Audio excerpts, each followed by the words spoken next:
ડેડિયાપાડાના ધારાસભ્ય ચૈતર વસાવાનું ધારાસભ્ય પદ છે તે જોખમમાં છે। હજી સુધી કોઈ પણ પ્રકારનો નિર્ણય લેવાયો નથી। આદિવાસી સમાજનો રોષ જોઈને ભારતીય જનતા પાર્ટી છે તે પણ અત્યારે જાહેરમાં કે બોલવા તૈયાર નથી। તે મામલે જ વાત કરવી છે કે હવે આદિવાસી સમાજ શું કરી રહ્યો છે।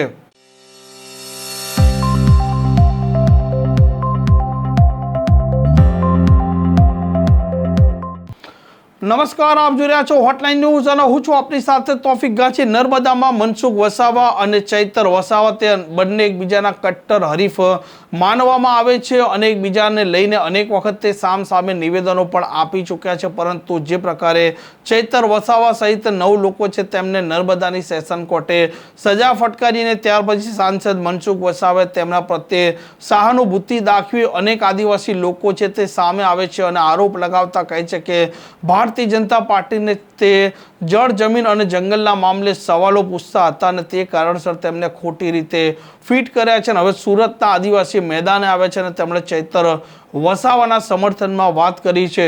હું રણજીત વસાવા, ઉમરપાડા, સામાજિક આગેવાન।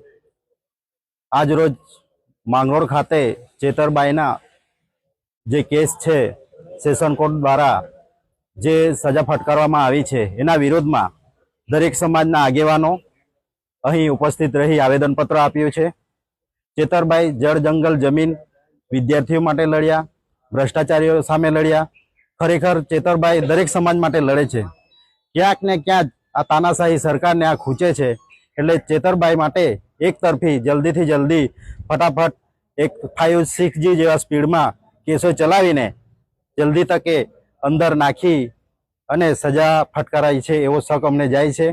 ખરેખર અન્યાય થયો છે જેથી દરેક સમાજને આ ન્યાય જે પ્રાણીલાનો જે નિર્ણય છે એમાં કંઈ શક થાય છે એટલે અમે આજે આવેદનપત્ર આપ્યું છે અને ચેતરબાઈ વહેલી તકે છૂટે એ માટે આજે અમે ભેગા થયા છીએ।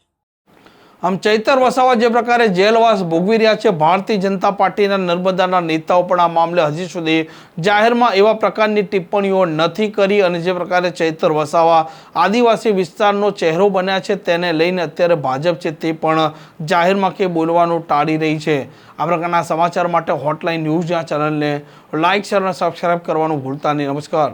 આવા પ્રકારના વિડીયો તમને જોવા ગમતા હોય તો હોટલાઇન ન્યૂઝ ચેનલને લાઇક, શેર અને સબસ્ક્રાઇબ કરો।